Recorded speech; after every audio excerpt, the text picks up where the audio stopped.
We will call to order the regular monthly meeting of the Board of Commissioners of the Park District of the City of Fargo. Do we have approval of the minutes of the previous meeting? So moved. Stacy, this is Jerry. It doesn't look like Dawn is on. Maybe we need to do a roll call of commissioners for the record. Okay. Jeff, can you pull the board for attendance? Commissioner Deutsch, Aye. Commissioner Dawson, Here. Commissioner Griggs, Aye. Commissioner Rosted, Here, Commissioner Morgan, Thanks, Jerry, for catching that. okay. I did talk to her this afternoon and she was planning on attending, so. Okay. Well, maybe she has computer problems like I do. Okay.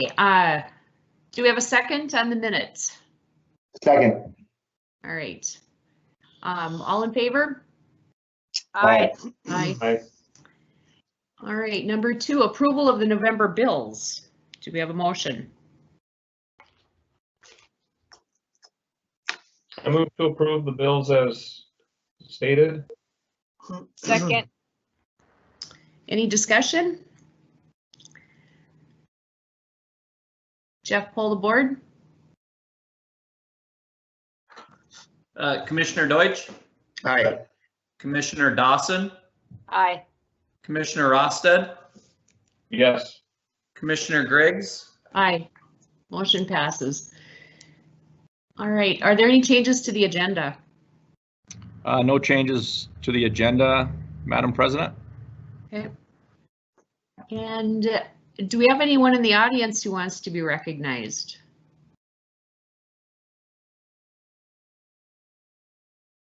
Stacy, do we need to move to approve the agenda Oh, as presented? apparently, yes. Okay, have a motion? so moved. Second? Is there a second? Second. All in favor? Aye. Aye. Someday we're all going to be in one room, right? So this all feels normal. Hope so. All right. Number 5, director's report. Dave? Madam President, I just like to update the board. We are in the middle of interviewing applicants for our finance administration director. And once we get our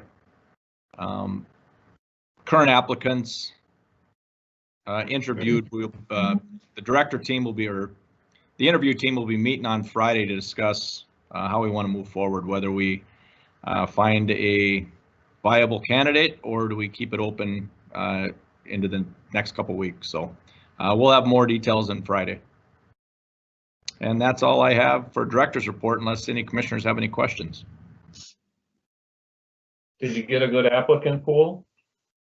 Yeah, I think we've got a pretty good pool. So yeah, I think we're feeling pretty good where we are right now. Okay, great. Dave, how's the buzz at Broadway Square? I'm assuming some of you guys who work downtown or drive past or are there on occasion or can just see if there's some usual hubbub, and even if it's not open, there's still people wandering, I would guess. You know, and I can give you my opinion on that. I think it's, we had a great kickoff last week and there's a lot of buzz downtown, and Kevin, feel free to jump in when I'm done here. But I think we're working out some details. We kind of opened it up. People found out you can skate downtown, and we're still working through some of the final details of getting our warming shack operational, and then also our skate rentals. So, while it was a great opening and a great tree lighting ceremony, we want to do it before Christmas. We kind of set the bar kind of high, and it's tough to operate without a warming shed. So, Kevin? Yeah, the 2 events, as Dave talked about, I thought were very well attended, very well received. It was traffic all day on Saturday. I went back on Saturday night. There was people hanging around down there, taking pictures at the tree. Even Friday evening when we was down there, there was people. I saw one gal taking a picture, graduation picture in her cap and gown down there.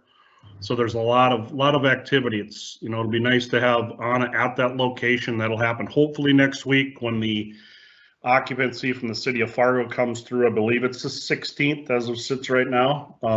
Really sits with the RDO group as they phase their move in. But yeah, as Dave talked about with the skate shack, that's the next one. They're still doing some work in there, and then they need to install the handicap accessible entrance to that. So there's some miscellaneous things that need to happen. But overall, I think the buzz has been good. Anna's been inundated by a lot of rental possibilities. So those are revenue generating possibilities for us. So a lot of buzz going on. I've seen a lot of comments on Facebook and a lot of people who sounds like they haven't been on skates in possibly decades, and they're super jazzed to be able to lace up some skates and go around and be amongst the buildings. So I think it's really exciting. Well, one little story is I went and got the trainers Saturday morning, and we're putting them together, and this lady stops and says, "Hey, I haven't been on skates in 40 years. Is there any way that somebody can help me?" And she was there with her husband, significant other, whatever. And we pointed at the skating trainers that we got down there, and she skated for, I don't know, half hour, 15, 20 minutes. So somebody that hasn't been on skates for 40 years, didn't get to really talk to her exactly where she was from, but it was kind of a neat to hear that she hadn't been on skates in 40 years, and she used the downtown Broadway Square to make her another debut at it.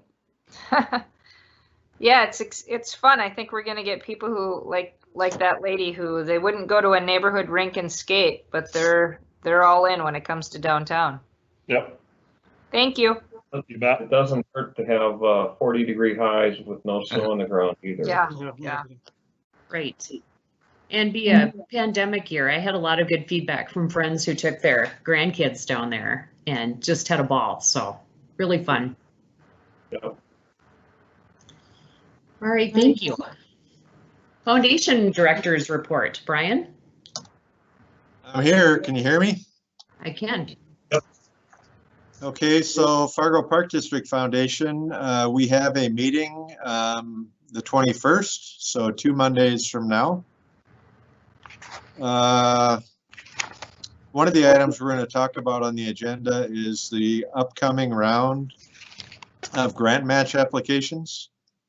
There is a new round that is due by the 1st of January. So we'll be reviewing applications in January and make a recommendation to the park board on your February agenda. We have 2 applicants already, 2 that are interested in submitting applications, or have actually, one of them has actually submitted an application. And it's going to be really popular. I'm not going to tell you who it is yet because we're not to that point, but you're going to love it. It's a really good request. I'm so excited about that one. Also, I think we talked at the last meeting, but the foundation has been approved to participate in Giving Hearts Day.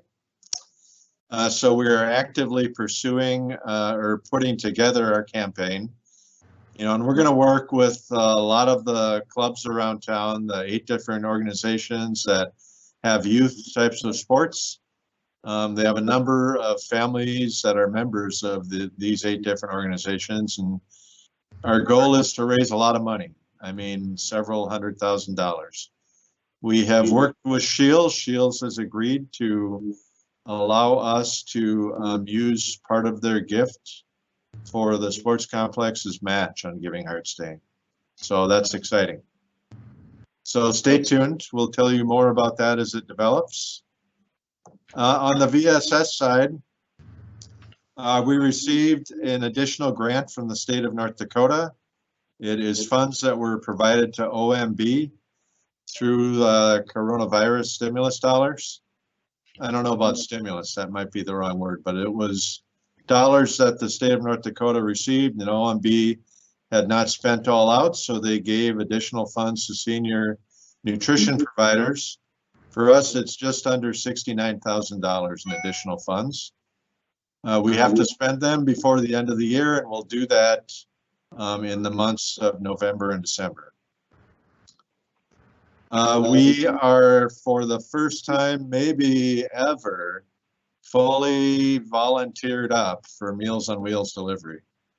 We got a tremendous response to the article that was in the forum a few weeks ago.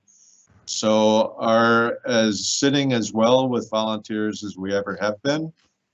Of course, as you mentioned, it's 45 degrees out, and that might have a bit to do with it. And when the snow starts flying and it gets slippery and cold, that could change. But for now, fingers crossed, we're doing good. Concordia meals are going great. They're doing a fantastic job. I'm not going to say that every meal is a home run, but I would say a pretty strong 80 or 90% even are really good. Part of it is that their sodium level is a little bit high. We're supposed to keep our sodium level a tad low, and I think sodium adds flavor, so that's part of what's going on. But they're doing a great job with the whole mechanics of getting the food distributed and the quality of their cooking. And then finally, we are in the process of getting ready to distribute Secret Santa gifts. This year, that process went as smooth as it's gone. I think people are in a very giving mood. We ended up with about 250 gifts. That is maybe 80 more than a year ago. We're going to be bringing those or delivering those out to people. We also received a lot of monetary donations that we're using to buy gift cards, grocery stores, Target, Walmart, that kind of thing, for people that we think can use a little bit, additional resources. So it's exciting. It's, in the spirit of the season, and we're happy to be part of making 250 individuals have a happier Christmas. So that's what I have. That's great. Thank you. Any questions for Brian? Brian, on the CARES money, is there specific stipulations that are tied to how you use it? Like you can buy meat, but you can't buy potatoes, or is there any? I'm just curious because all our CARES money came with strings attached. Yeah, ours have strings, but not what you're mentioning. It increased our contract for nutrition services, so we use it to pay for meals. So they're giving us $4.60 per meal to help fund the cost of the Meals on Wheels program. So it's specifically attached to the provision of nutrition services through Meals on Wheels. Gotcha. So the money you would have allocated to spend, you kind of get to bankroll that a bit, or did you expand enough meals that it's taking care of that expansion? Both of those. We're doing more meals. We're up about 20% on our Meals on Wheels, but it also will help the dollars that we normally would have received to last longer. So it'll last later into the year than we have in the past.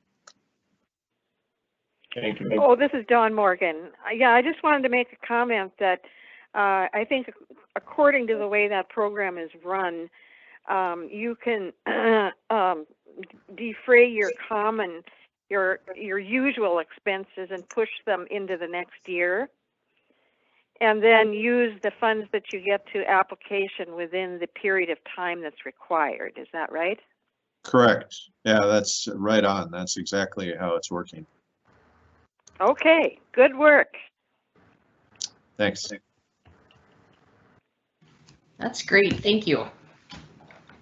All right, next up, board to consider for approval Valet Senior Services Transit Funding, authorizing resolutions for section 5311 and 5339 federal funding applications. Paul Grindelin, presenter. Thank you, President Greggs, Commissioners. Yes, two resolutions that I'm looking for approval.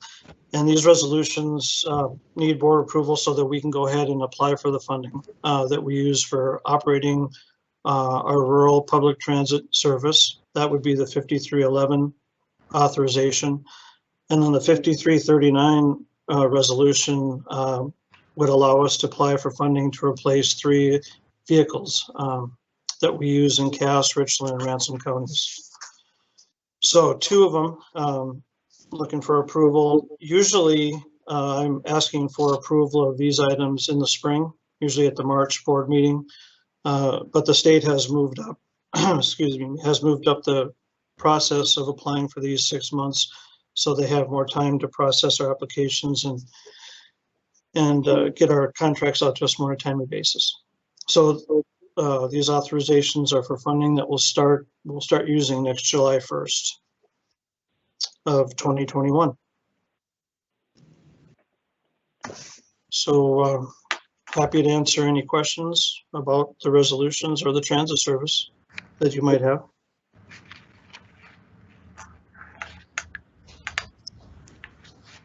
Just typical annual replacement or resolutions to be approved, correct? Yep, these are annual resolutions. The 5311 is our operating funds resolution, and the 5339 is to replace 3 vehicles. We don't ask for a vehicle replacement every year, but right now we have 3 that are set to be replaced, so we're applying for the funding to replace those. All right, thank you. Any questions for Paul? Hey, Paul, this is Vicky. Hi, Vicki. And I don't know if this is a Paul, hi. I don't know if this is a Paul question or a Brian question, but I know, you guys have talked about the increase in meals and the increase in Meals on Wheels. How does that impact our vehicle, the number of vehicles we have, and do we have enough vehicles? Do we feel like we can keep up with what we need as far as transporting seniors and others? And, how does that work and how is that going? Oh, Brian, do you want to answer the meals part of it? Or if there's a connection? Sure, go ahead. You can answer it, Paul. Yeah, there's really not a connection between the number of meals served and any of our transit services. In fact, we really are not allowed, only under emergency conditions, to use any of our vehicle or transit funding to transport meals.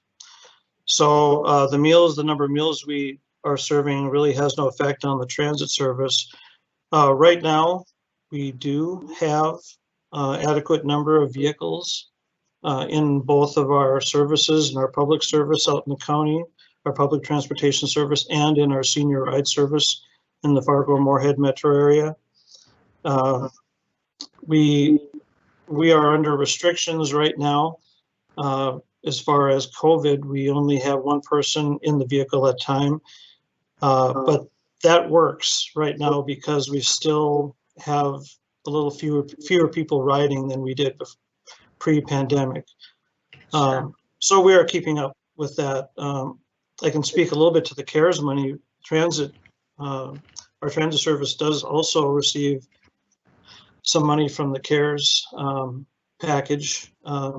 And what that has done for us, it has eliminated the local match for our federal funds for this current year that we're in. So we are able to fund all of our public transit services with federal money. Usually that's a 50-50 split. Usually everything we do in the public transit part is 50% federal, 50% local match. But because the state receives so much transit money from the CARES package, where they're able to fund all of our services at 100% federal money. So it's benefiting us for sure this year. Good. Yeah. So one final question, Paul, do you see seniors who should be getting rides who are hesitant because of COVID, or are they seeming comfortable because there's only them and the driver in the vehicle? I think they're comfortable. The ones that we're giving rides to, because of 1 person vehicle, and we have a mask requirement for the driver and for the passenger, for the rider. So we, they seem to be comfortable with that, but I'm sure there are some people who are not comfortable that we're not giving rides to. They're not calling quite yet to get, for us to take them again. They're probably just staying inside and staying safe. But we, as far as we know, we haven't had any of our riders become sick because of after riding with us. And we are being very careful. If we stop to pick up somebody, and even if they're masked, but they're not feeling well, they're obviously sick, we would ask them not to ride that day. And so we're being very careful. Thank you. You're welcome. Okay, do we have a motion? I'll move to approve the motion as articulated in the agenda there. We authorize the purchase resolutions we authorize the resolutions for section 5311 and 5339 federal funding applications as stated. Second. We have a motion. Is there discussion? Jeff, poll the board. Commissioner Deutsch,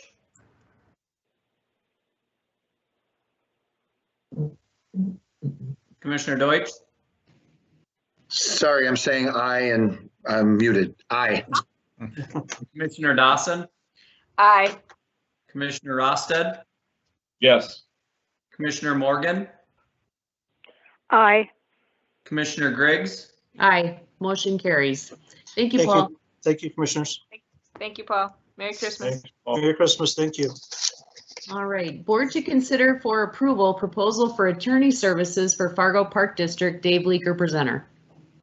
Thank you, Madam President. We did open proposals on November 4th for legal services for the Park District.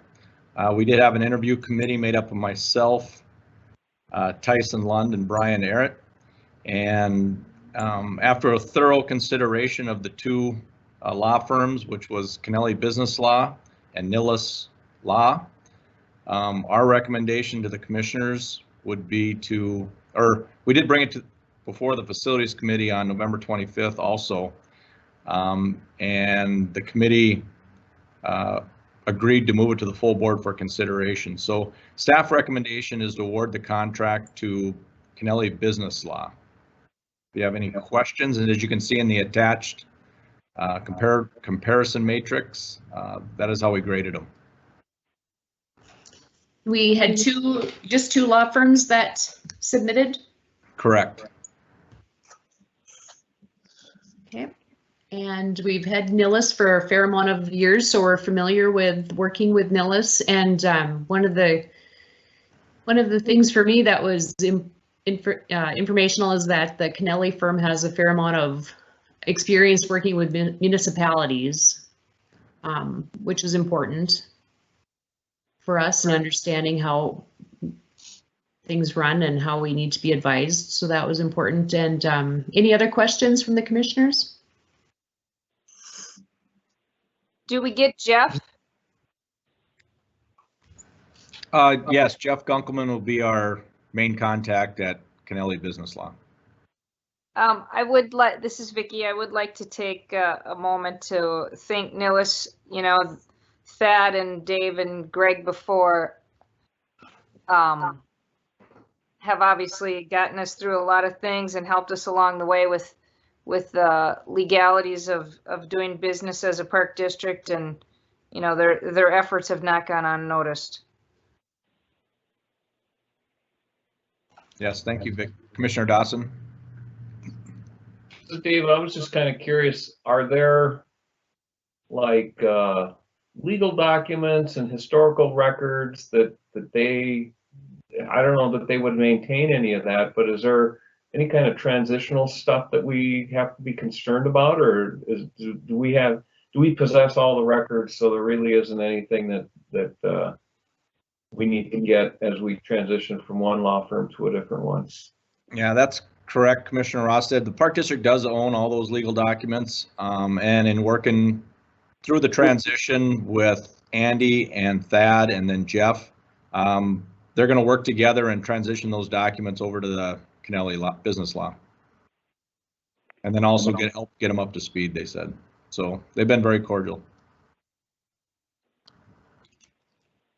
And just to state, this is just a situation where we've had some turnover. We had Greg Sobel for a number of years, and it was, it's just a time frame. We've been talking about contracts and how often we bid things out and how often we look at different things, and this was just a contract that came up that we determined was timely to bid out. So there isn't, I don't want there to be any issues at all of the whole process, but I appreciate the work that you guys put into this and analyzing all of the issues. Yeah, Any other questions? And our plan would be to, if we've got some continuing contracts or legal issues, we'll finish those up with Nillis and allow them to continue out those contracts, and then any new contracts we would start out with Kennelly. All right. Any other questions? Do we have a motion? I move we This is approve Dawn a Morgan. contract to Kennelly Business Law. Okay. John, did you want a second? Yes. All right. We have a motion. Is there more discussion? Jeff, pull the board. Commissioner Deutsch, Aye. Commissioner Dawson, Aye. Commissioner Rosted, Yes. Commissioner Morgan, Aye. Commissioner Griggs, Aye. Motion carries. Thank you, commissioners. Thank you. All right, next up, board to consider for approval advertising bids for Brunsdale Parking Lot Improvement Project. Dave Beats, presenter. Thank you, Madam President. Good evening, commissioners. You'll find in your packet some information that pertains to Brunsdale Parking Lot Improvement Project. What I'm doing here tonight is bringing this before you to ask for permission to go to public bid with this project. This will bring us into alignment with our procurement policy that you folks passed about a month ago, maybe 2 months ago now. But any project, just to update you, any project that is $200,000 and above requires us to take this step to get permission to go to public bid. So that's what I'm asking for. In your packet is kind of the information that outlines the timeline of the project, and it will also show a schematic drawing of the Brunsdale parking lot that we're trying to expand. What we're planning to do here is do a 2-inch mill and overlay on the existing asphalt parking lot that's there, and then an additional add of 47 additional spots to that parking lot. As we develop baseball in Brunsdale, and pickleball is extremely popular right now, and we've added the story walk to the area, we've seen a need for increased parking there. We did send out a letter to the residents around Brunsdale about a year ago, telling them that we were going to undertake adding baseball there, and just to kind of get people's opinion one way or the other. We sent out a couple hundred notices. We got 10 or 12 back, and just about every one of those, I would say 10 of the 12 that we got back, alluded to the need for additional parking. So this is something that we feel as staff that we need, and we have what we feel some sentiment from the neighborhood that they would welcome this. So anyway, it was recommended at the facilities meeting on the 25th of November to bring this to the full board for consideration. So I'd be happy to entertain any questions you may have.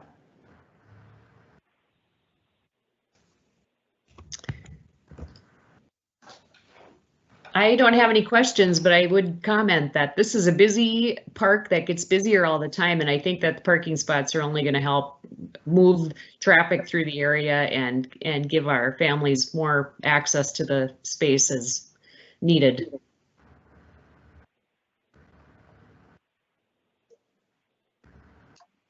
I agree with Stacy. I like when we can get vehicles off the street and we don't have to worry about little kids getting out of cars on the street.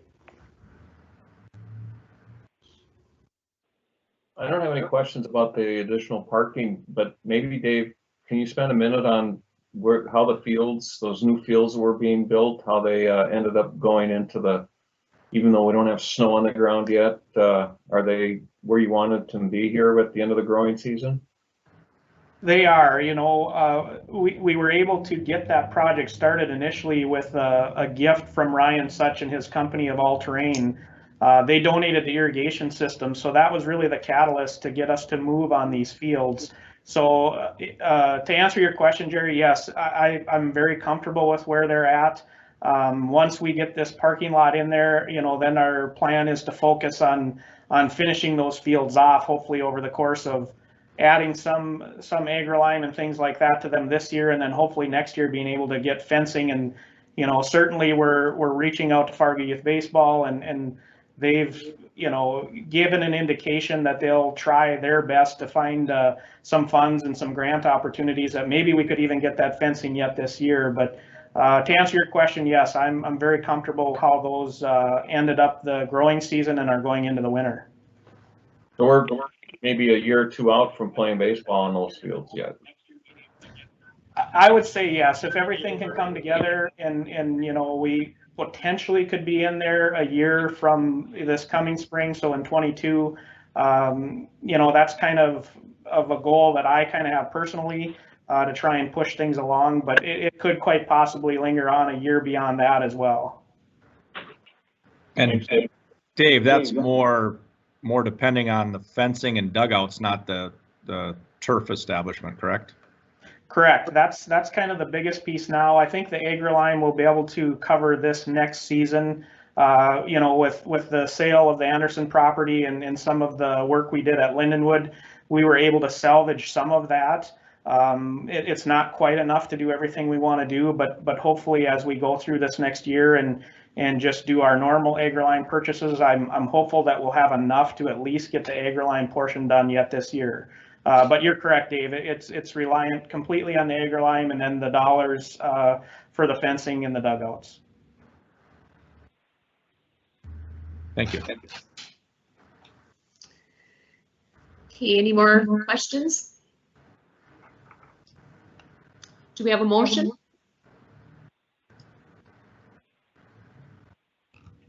Motion to approve. This is Dawn. And a second? Second. All right, we have a motion. Any more discussion? Jeff, pull the board. Commissioner Deutsch, Aye. Commissioner Dawson, Aye. Commissioner Rosted, Yes. Commissioner Morgan, Aye. Commissioner Griggs, Aye, motion carries. Thanks, Dave. Yep, thank you. Don't go too far. Your next up. Board to consider for approval advertising bids for Lindenwood Road Improvement Project. Dave Beats, presenter. Thank you, Madam President. So this one is kind of the same process as what we just went through here with Brunsdale.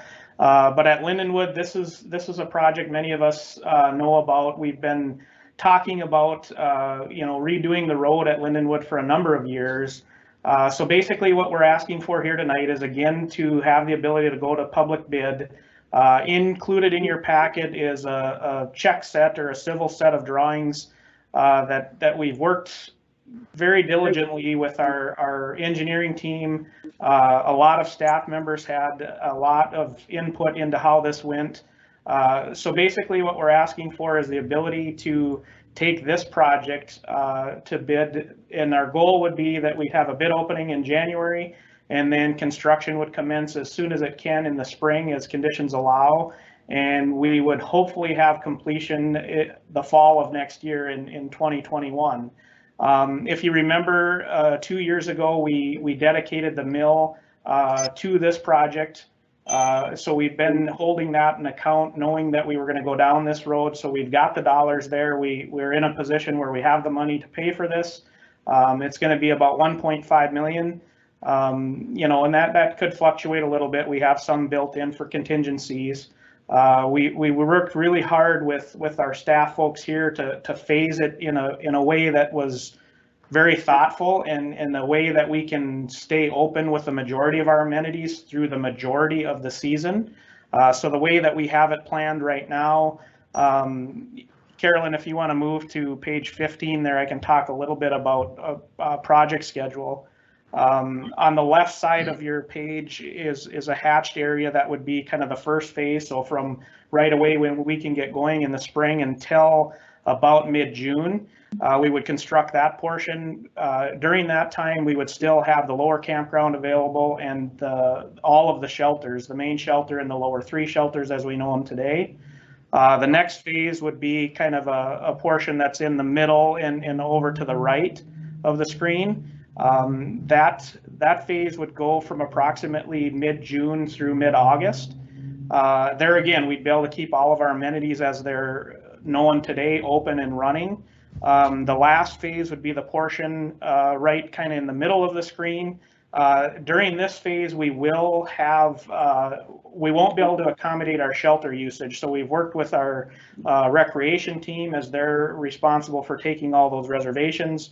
And so our plan would be, if given the approval to go down this timeline, that after August 15th, we would no longer have shelter reservations, and that would essentially give us a couple of months to move the shelters, if you will, up into the new locations.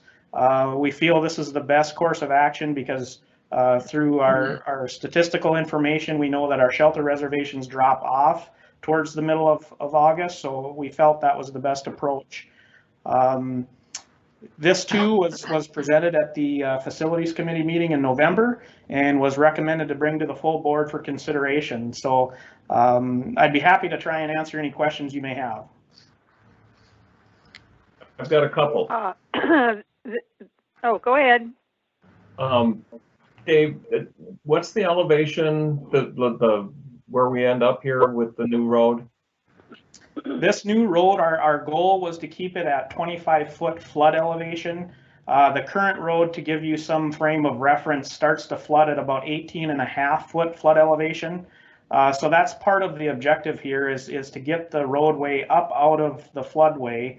And those of you that are familiar with the park enough, there's also a portion of the lower road that's faulting just because it's so close to the riverbank. As you exit what is the existing exit road, we have some faulting issues there. So that's kind of the 2 big points. Is we wanted to get this up out of what we consider the nuisance floods. And as we started looking into this, tree impacts were a huge one that we looked at. And so we picked the 25-foot flood elevation, kind of looking at how we could minimize tree impacts, but also get the highest elevation we possibly could and still keep a looped concept to the road, which would still allow people to get out into the east end of the park.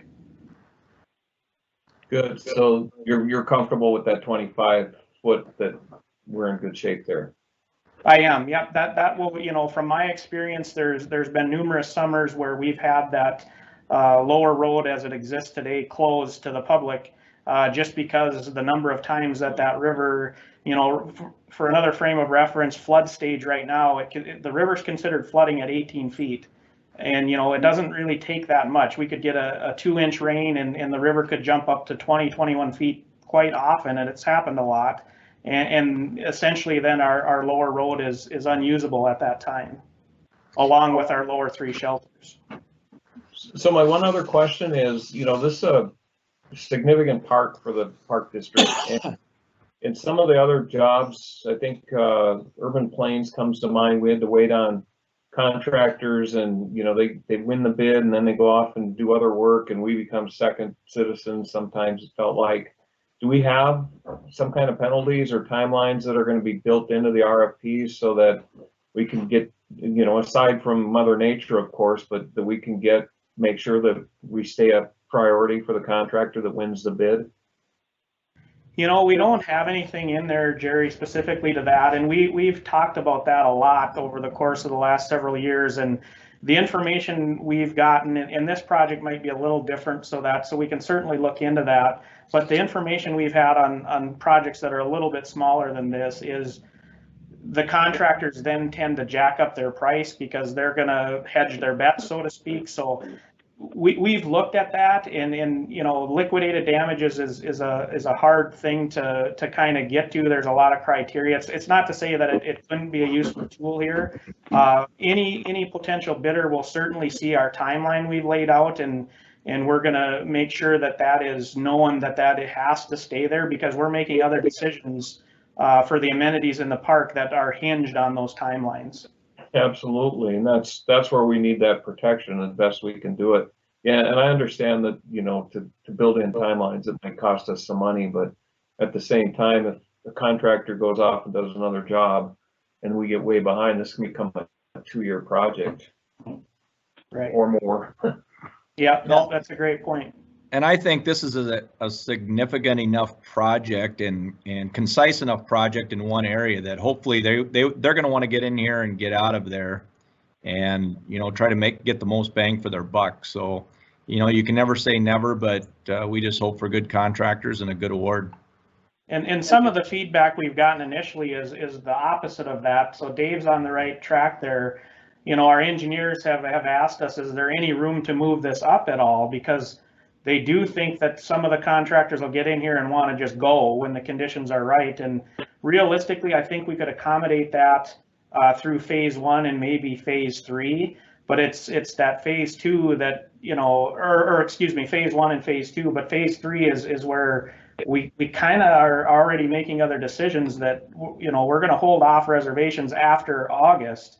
So we really can't start on that area because that's going to significantly impact our ability to rent the main shelter and then the other lower 3. Good point, Dave. I have a question. This is Dawn Morgan. For Dave. Yes. Okay. I know that the citizens of Fargo and even in the region are very fond of Lindenwood Park, and there's been some controversy with the park and some of the changes with the baseball fields, and I'm wondering if there's any kind of a campaign that's being put in place to inform the public of what's being done and actually create some excitement about these improvements. I think it's kind of, since Lindenwood is one of our oldest parks and many people find it their favorite park, whether anything is being planned in that direction. And this may not be a question for Dave, it's just a general question. Yeah, and I can talk a little bit to that, Don. I have, you know, reached out to our marketing team and we haven't developed anything specifically yet, but I think you're on the right path there of you know, alerting people to what's going on, certainly so they're not surprised, but also to, you know, let them know that we view this as a great improvement for this park and list the reasons why. You know, I think it's important that we show folks why we're doing this. You know, another side of it is we talked just about it on this Monday and we debated, you know, should we have a public informational meeting or, you know, and in the COVID times that didn't seem to be the best way. I've attended a few of the city ones and it just doesn't get there. So what we are going to do is send a letter out to the adjoining neighborhoods and at least alert those folks that are right close to it. But you know, we will also go down the path of trying to get something out on our social media outlets and on our webpage just to, you know, give people that why and alert them to that this is a major project for us in this park. And I agree, a lot of people talk to me regularly about, you know, the importance of this park and they're very passionate about it. And so I think that's a good point that we need to have some of that information out there for people to feed off of and feed into. Yes, and maybe when the project is completed, there could be some kind of an outdoor event to celebrate. Yeah, its opening to the public. Yeah. That could be fun. Yeah, very much so. Thank you. You're welcome. Any more questions for Dave? And I know that you have visited with the Sertoma Club.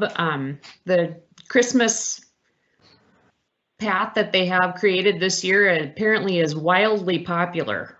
And it could be because we can't do anything but ride in our car. But I have heard a lot of comments of traffic backed up for blocks just to get in. So I know that you guys have worked with them so that everybody's on the same page and that will continue to work in the future as well.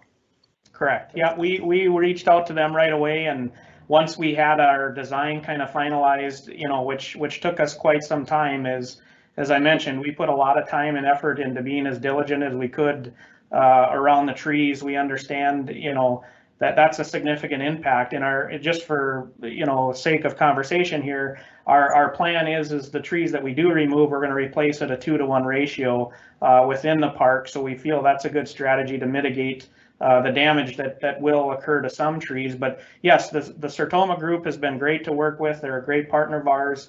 They were on our list right from the forefront of when we started really dialing in on design. We wanted to get their feedback, and there again, let them kind of understand things from our perspective, and we've partnered well with them through this process. Super. Any more questions for Dave?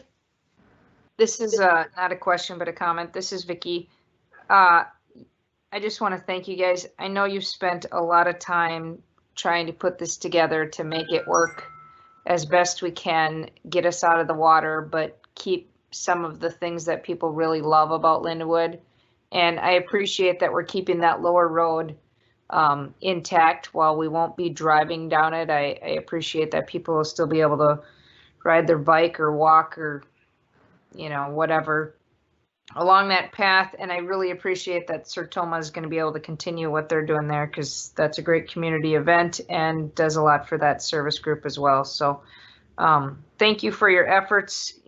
Every little dot on here that's a tree that you tried to figure out, can you nudge the road to the left or the right, obviously took a lot of time and energy.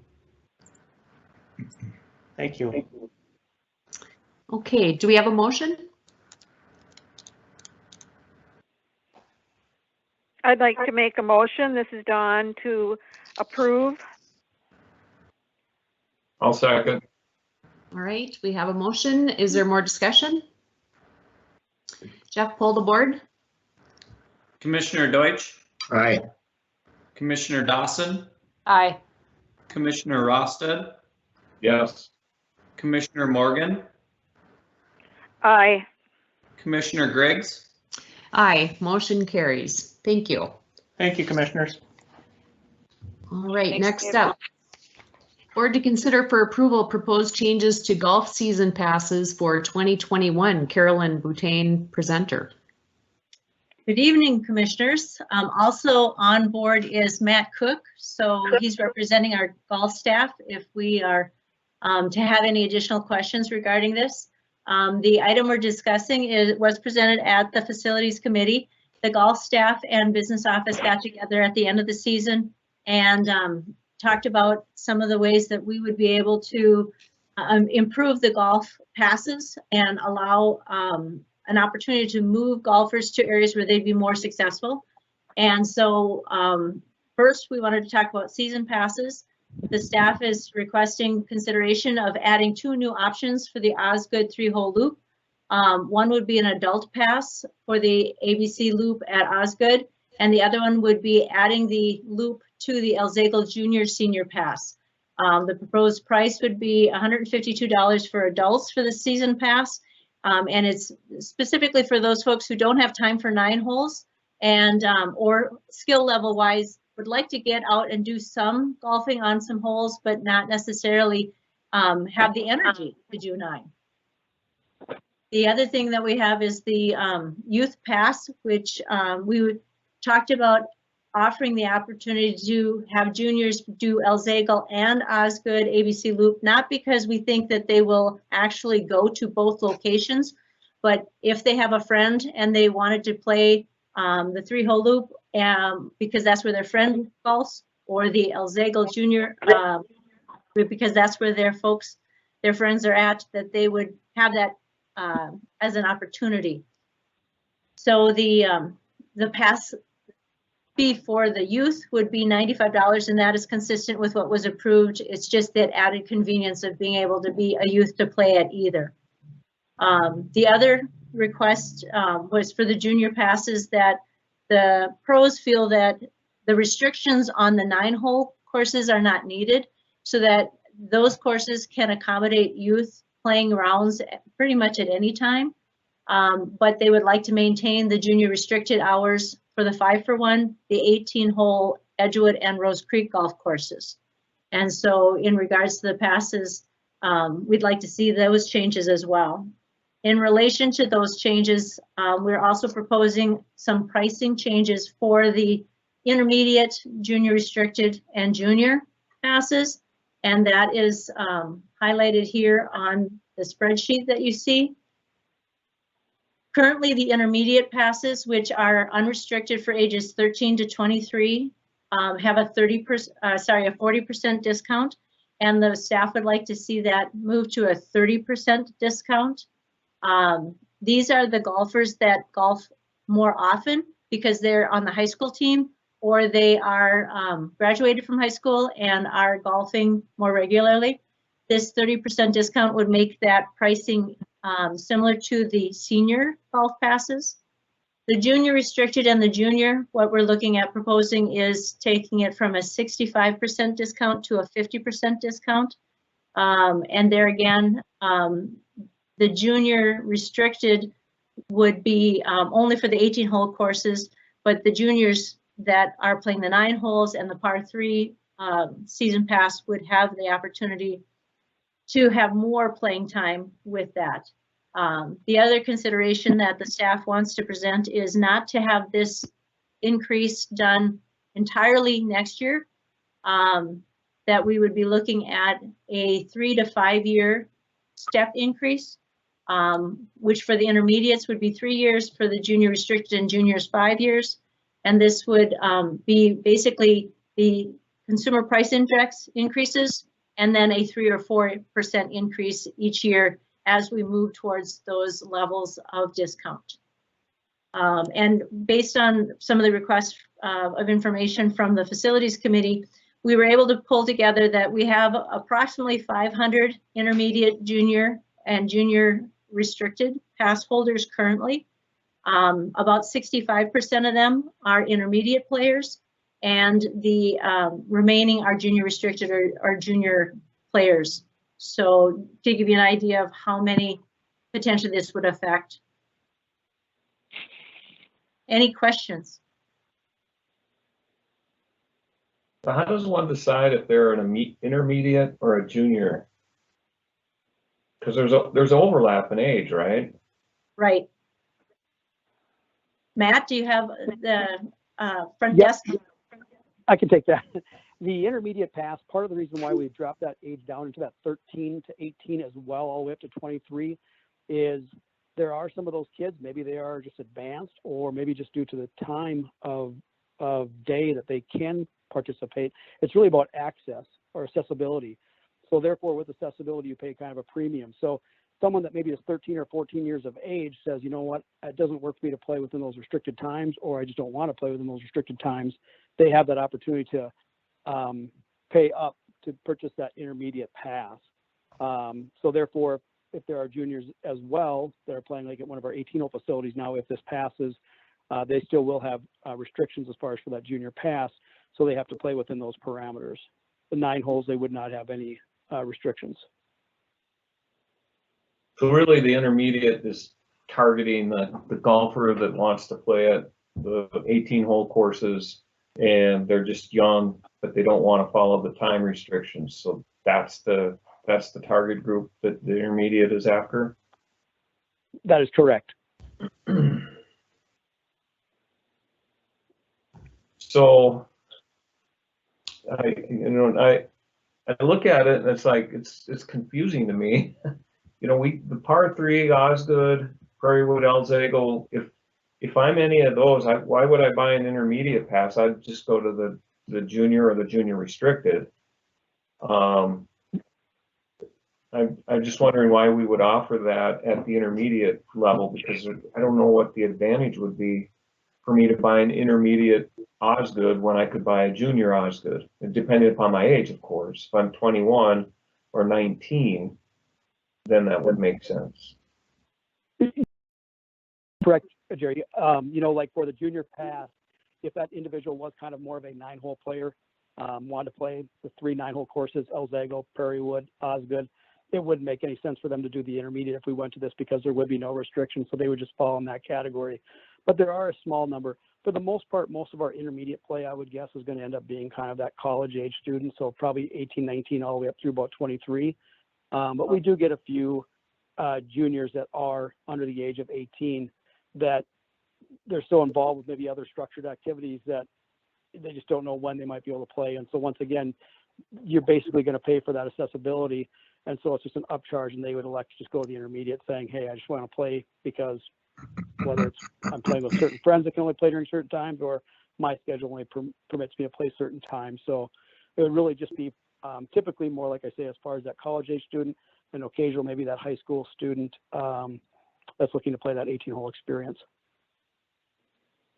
Gotcha. Thanks. Just what are the restricted times? What's the schedule look like? For the 18-hole facilities, they must tee off before 1 o'clock on Monday through Friday, and after 4, I believe it is, Saturday and Sunday, 3 or 4, can't remember. Okay. And those restrictions are waived if they are playing with an adult. Mm-hmm. Okay. Well, it was a good year for golf, wasn't it, Matt?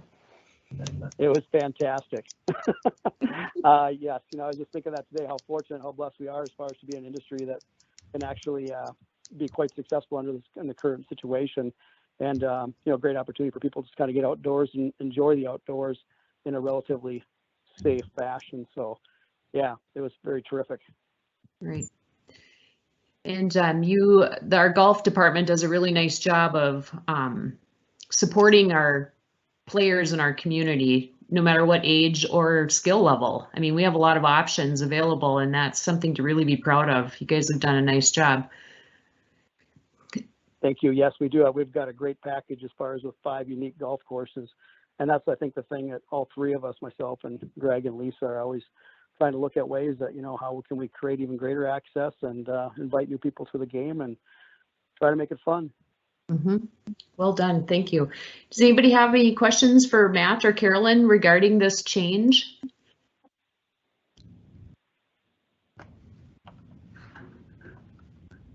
Do we have a motion to accept the proposed price changes for 2021 and the different category adjustments they've recommended? So moved. Second. Okay, we have a motion. Any more discussion? Jeff, pull the board. Commissioner Deutsch, Aye. Commissioner Dawson, Aye. Commissioner Rosted, Yes. Commissioner Morgan, Aye. Commissioner Griggs. Aye, motion carries. And thank you. And hopefully next year we can have another 40% increase in golf. Oh, that would be nice. I hope it's not because of a pandemic. Exactly. Only because people love golf. Exactly. All right, thanks. Thank you. Next up, board to consider for approval. City of Fargo requests to purchase right-of-way through Anderson, the Epic 16-acre parcel property. Dave Leaker, presenter. Thank you, commissioners. And before we get going on this, I just want to clarify, this is the right-of-way that is in the 16 acres that Epic has the contract on to purchase from the Park District. Both the City of Fargo and Epic companies can do this development without continuing that right-of-way through the Anderson and Tharaldson property. So I know there's been maybe some confusion, but this is just for the 16 acres. The right-of-way through the remaining part of the complex would be negotiated at a later date with the City of Fargo. And we'd bring in the baseball groups, which is Fargo Youth Baseball and Post 400 and Post 2. So just want to clarify that this is just in relationship to the 16 acres. And for some reason, if that right-of-way didn't go through, the traffic could go east on 24th Avenue, turn south, and come back down and loop around the south end and exit on 26th Avenue back on 45th Street. So with that being said, the City of Fargo has been working with the Park District and Epic companies on this right-of-way acquisition. This would be a public road, and Epic companies purchase price of $6 million for the 16 acres. And what the city of Fargo would do their request is to purchase this right-of-way from the Park District prior to the Park District selling the property to Epic. And basically it'd be a simultaneous closing. It's just easier for their bookkeeping if they purchase it from another government agency. There's no financial gain or financial loss for either the Park District or Epic companies. The city of Fargo would purchase that right away from us, and then that price would just be deducted from the contract purchase price that Epic was going to pay the Park District. So with that being said, I've been working with Andy Noah, who our attorney, and he's been working with Nancy over at the city of Fargo. And Andy was unable to attend tonight, but Thad also has some background on this. So I'm going to read an email that Andy sent late today. This is basically the way to proceed. And so I'll just read it verbatim. I think we need to get the board to authorize Stacy as president and Jeff as clerk to work with council to negotiate and sign the following on behalf of the Park District. Number one, an acceptable amendment to the purchase agreement signed on 10/8 of 2020 between the Park District as seller and Eola Land Holdings LLC, also known as Epic, as a purchaser, which A, revises the legal description to be Lot 4, Block 1, less the right-of-way parcel to be purchased by the city of Fargo, and B, reduces the purchase price of that parcel to be sold to the city of Fargo, and paragraph 2, an acceptable new purchase agreement between the Park District as seller and the city of Fargo as buyer, covering the right-of-way parcel that is being removed from the Eola purchase agreement. The parties will need to determine the per square foot price of the parcel being sold to the city of Fargo so that the reduced price in the Eola purchase agreement plus the purchase price in the city of Fargo purchase agreement still add up to $6 million as provided in the existing purchase agreement between Park District and Eola. Assistant City Attorney Nancy Morris is drafting the purchase agreement. So once that's drafted, it'll be reviewed by Andy. The last paragraph, the amendment to purchase agreement, Eola, and the new purchase agreement, city, should also contain provisions that the sales to Eola and the city shall be closed simultaneously.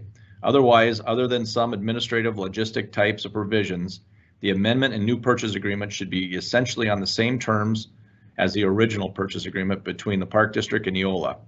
We are simply facilitating the sale of a right-of-way to the city of Fargo with the total purchase price remaining the same. As I mentioned, no financial gain or financial loss either way. It's just we'd be selling that right-of-way to the city prior to Eola purchasing the 16 acres from the Park District. So with that being said, I don't know if that has a motion or we need a motion. But basically it just gives our board president, Stacy Griggs, and Jeff as clerk, just to work with our council currently. This would remain with Nilles Law Firm to negotiate and sign a new purchase agreement with Eola. Basically all on the same terms, just with those stipulations. And that's all I have. This is Vicky. That was my one concern, was the timing of these pieces. And I didn't want a situation where we sold the right away and then something happened with the sale to Epic. So it sounds like this should take care of that situation. And I don't know if Thad wants to answer that or if Dave wants to answer that, but it's not necessarily really a question. But that was my concern, was what happens if the Epic piece falls apart? Yeah, no, and the city and Epic and our attorneys and Epic's attorneys have all been part of these discussions and are very comfortable with proceeding this way. Thad, I don't know if you had anything to add. No, I think that accurately summarizes everything. Okay, does anybody else have any other questions? So Dave, do we need a motion? Well, I think we probably need a motion which would allow our president basically to negotiate. Let's see, Well, to negotiate and sign a new purchase agreement. So you're basically giving her the authority so you don't have to bring that purchase agreement back to the board. So it's kind of contingent on, an agreeable purchase agreement, which basically remains the same. It's just got two different parts to it. Well, and you use the word negotiate. She's really not negotiating. It's just going to be the two pieces, one piece for the city and one piece for Epic, and they're going to be signed at the same time. Correct, and I'm just using the attorney's No, legalese. I agree. I understand. Just when you use the word negotiate, it I sounds know. like Stacy's going to go in there and wheel and deal. So Well, you well, never know. maybe we can get more. Yeah. good But- luck. Basically, we have the exact same purchase agreement that we've already approved. This is just an adjustment that sells one small portion directly to the city as opposed to 100% to Epic is Correct. basically the change that we're making. Correct. All right. This is Dawn. Do you want a motion? Yeah, and I don't have the exact terminology for that, but maybe a motion to approve Well, the new purchase agreement. Let me put it this way. I'd like to make a motion to proceed with the proposed actions with Stacy working as the president and working on the approval of the entire purchase agreement. Does that make sense? Well said. That, Do we have a second? So moved. Second. All right, we have a motion. Is there discussion? No discussion? Jeff, pull the board. Commissioner Deutsch, Aye. Commissioner Dawson, Aye. Commissioner Rosted, Yes. Commissioner Morgan, Aye. Commissioner Griggs. Aye, motion carries. thank you, commissioners. All right, is there anything else to come before the board tonight? I don't believe so.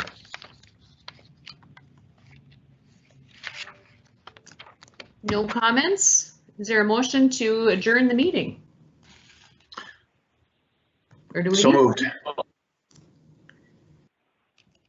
I'd like to wish everyone a happy holiday and stay safe through the Christmas break. Ditto. Thanks, Jerry. Same to you. Yes, thank you, everybody. Happy holidays and Merry Christmas. Merry Christmas. Thanks, everybody. everybody. Merry Bye. Christmas, everyone. Bye.